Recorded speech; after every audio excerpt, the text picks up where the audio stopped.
तो हेलो सबको। आज हम लोग एक और लेक्चर देखेंगे पैथोलॉजी का, जो कि रेस्पिरेटरी सिस्टम का ही है, जिसमें एक और डिजीज के बारे में हम लोग पढ़ेंगे, ट्यूबरकुलोसिस के बारे में पढ़ेंगे। ठीक है, तो इसमें देखेंगे इसका पैथोजेनेसिस और पैथोलॉजी के बारे में देखेंगे ट्यूबरकुलोसिस का। बाकी जो हम लोग एमएसएन वगैरह में इसकी कॉज सिम्टम्स वगैरह तो पढ़ चुके हैं, लेकिन हम लोग देखेंगे इसका पैथोलॉजी। ठीक है, तो ट्यूबरकुलोसिस सबसे फर्स्ट की होता किससे, तो ये एक बैक्टीरियल डिजीज है जो कि माइकोबैक्टीरियम ट्यूबरकुलाई से होता है। ठीक है, ट्यूबरकल बैसिलस भी बोला जाता है या फिर इसे कोच बैसिलस भी बोला जाता है। कोच इसलिए बोला जाता है कि बिकॉज ऑफ साइंटिस्ट के इन्वेंशन पे, तो इसे हम लोग कोच कोच बैसिलस भी बोलते हैं। ठीक है, इसको ट्यूबरकल बैसिलस भी बोलते हैं। ठीक है, तो सबसे मेन अब इसका आता है पैथोलॉजी। तो पैथोलॉजी इसका समझना सबसे ज़रूरी चीज़ है। पैथोलॉजी क्या है कि जब इन्फेक्शन माइकोबैक्टीरियम ट्यूबरकुलोसिस मतलब ट्यूबरकुलाई जो माइकोबैक्टीरियम है वो हमारे बॉडी में गया, तो सबसे फर्स्ट अगर पहले से पेशेंट सेंसिटाइज ना हो, पहले से पेशेंट के बॉडी में वो बैक्टीरिया ना गया हो, सबसे फर्स्ट टाइम जब जाता है जब बैक्टीरिया हमारे बॉडी में, तो प्राइमरी ट्यूबरकुलोसिस होती है। ठीक है, वो प्राइमरी ट्यूबरकुलोसिस दो पार्ट में डिवाइड होती है। Primary tuberculosis progressive. ठीक है, फिर उस होता है कंटामिनेंट ऑफ इन्फेक्शन। ठीक है, फर्दर वो इन्फेक्शन आप बॉडी में रहे, कुछ टाइम बाद तक वो बॉडी में रहे, तो वो फर्दर फिर वो डिवाइड होता है 2 पार्ट्स में, रीएक्टिवेशन, री इन्फेक्शन, जिसे हम लोग सेकेंडरी ट्यूबरकुलोसिस बोलते हैं। ठीक है, फिर एक्स्ट्रा पल्मोनरी ट्यूबरकुलोसिस यानी लंग्स के अलावा अदर बॉडी पार्ट्स में ट्यूबरकुलोसिस हो जाए, जैसे कि कहाँ और होता है, ब्रेन टीबी हो जाती है। ठीक है, इंटेस्टाइनल टीबी होती है, मतलब अदर पार्ट हमारे। एक्स्ट्रा पल्मोनरी का मतलब हो गया एक्स्ट्रा, पल्मोनरी का मतलब लंग्स, लंग्स से जो अदर पार्ट में होता है, ब्रेन में, इंटेस्टाइन में, बोन मैरो में। ठीक है, वो सारे ट्यूबरकुलोसिस। तो हम लोग वन बाई थर्ड टाइप क्या है ट्यूबरकुलोसिस का, मिलियरी ट्यूबरकुलोसिस। ठीक है, तो हम लोग 1 बाई 1 इसका देखेंगे। सबसे फर्स्ट देखेंगे प्राइमरी ट्यूबरकुलोसिस, और प्राइमरी ट्यूबरकुलोसिस का जो फर्स्ट पार्ट है प्रोग्रेसिव प्राइमरी ट्यूबरकुलोसिस।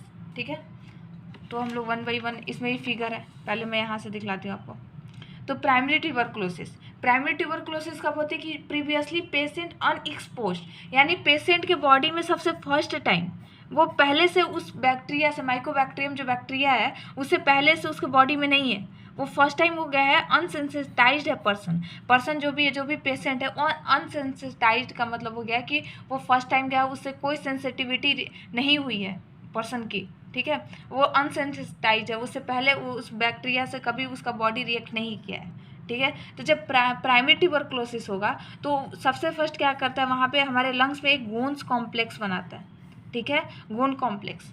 अब गोन कॉम्प्लेक्स क्या होता है, ठीक है, हमारे लंग्स, हमारा ये लंग्स हो गया। ठीक है, ये हमारे लंग्स में सबसे फर्स्ट जब बैक्टीरिया जाता है, ठीक है, तो गोंद कॉम्प्लेक्स बनाता है। यहाँ पे हाइलम होता है। हाइलम क्या करता है, ये वाला जो पोर्शन हुआ वो हाइलम हुआ। हाइलम से क्या होता है कि जहाँ पे हाइलम कब बोलते हैं, हाइलम का मतलब क्या होता है, जैसे किडनी में हाइलम होती है, लिवर में हाइलम होती है, तो ठीक उसी तरह यहाँ भी हाइलम होता है, जहाँ से लिम्फ नोड अंदर जाती है लंग्स में, वेसल्स अंदर जाते हैं लंग्स में, ब्रोंकाई अंदर जाता है, वो जो पोर जहाँ से सारे vessels, lymph nodes, lymphatic vessels या फिर ब्रोंकाई वगैरह अंदर जाता है, वह उस पोर्शन को हम लोग बोलते हैं लिम्फ। वहीं पे एक होता है लिम्फ नोड होता है, ये सारी लिम्फ के पास ही यहाँ जो यहाँ जो हाइलम रहती है, वहाँ यहाँ जो पोर रहता है, जो हाइलम रहता है उसके पास ये छोटे छोटे नोड्स होते हैं, हाइलम नोड्स होता है।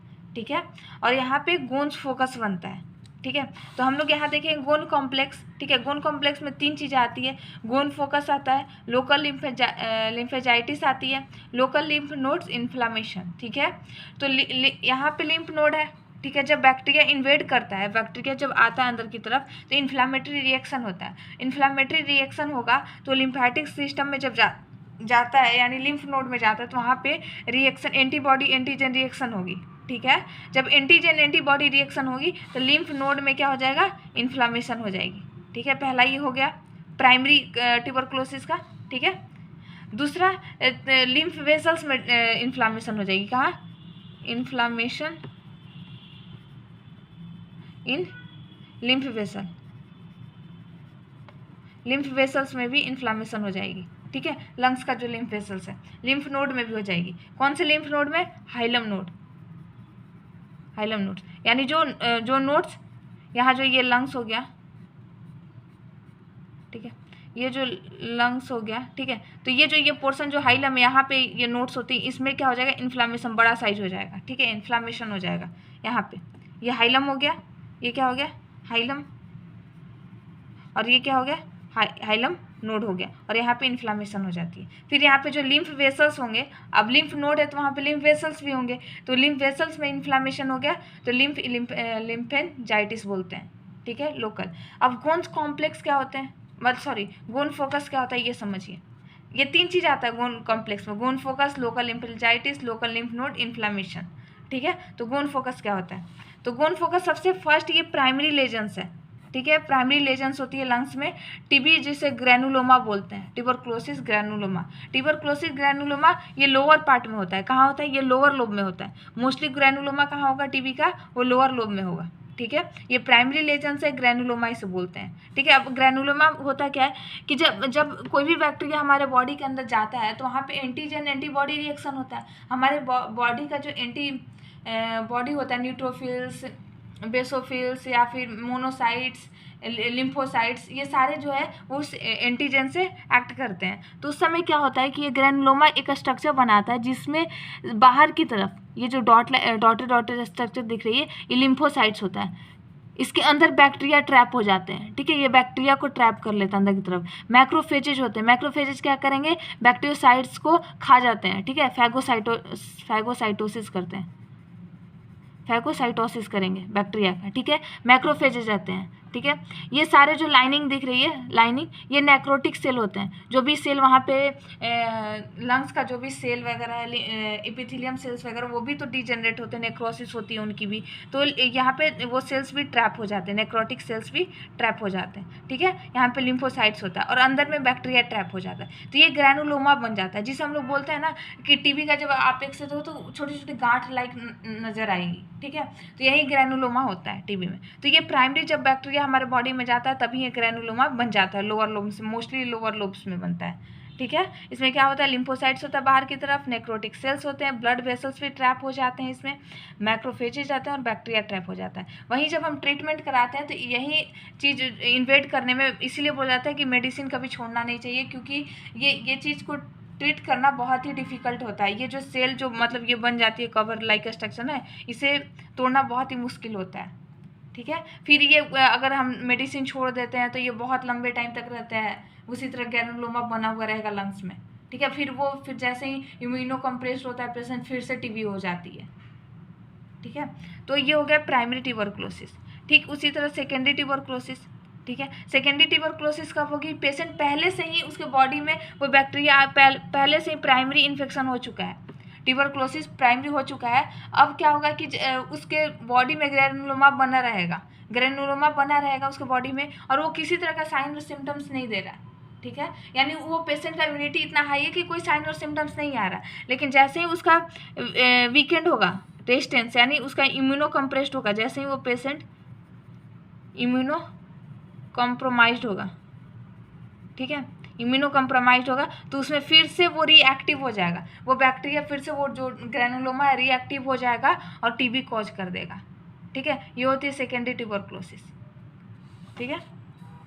फिर थर्ड है, जैसे सेकेंडरी ट्यूबरक्लोसिस में क्या होता है यहाँ पे फाइब्रोकेसियस कैविटी लेजन्स बनती है। प्राइमरी में क्या था, गोन्स कॉम्प्लेक्स बनते थे, ठीक है। इसमें कैविटी लेजन्स बनती है। इसमें क्या होगा कि इरेगुलर कैविटी बन जाएगी, एपेक्स इसमें लोअर लोब्स में बनते थे ये गोन्स कॉम्प्लेक्स, ठीक है, प्राइमरी ट्यूबरक्लोसिस में। और सेकेंडरी ट्यूबरक्लोसिस में अपर लोब में जो होगा वो कैविटी बन जाएगा। अपर लोब में क्या होगा, अपर लोब में क्यों बनेगा, क्योंकि अब इसमें ना एयर फिल्ड कैविटी होती है, गैस फिल्ड कैविटी होती है, गैस फिल्ड। तो गैस जो होता है वो हल्का होता है, तो हल्का होगा तो ऊपर की तरफ कैविटी लाइक स्ट्रक्चर बन जाएगी, गैस फिल्ड कैविटी, ठीक है। ये सेकेंडरी ट्यूबरक्लोसिस में होती है।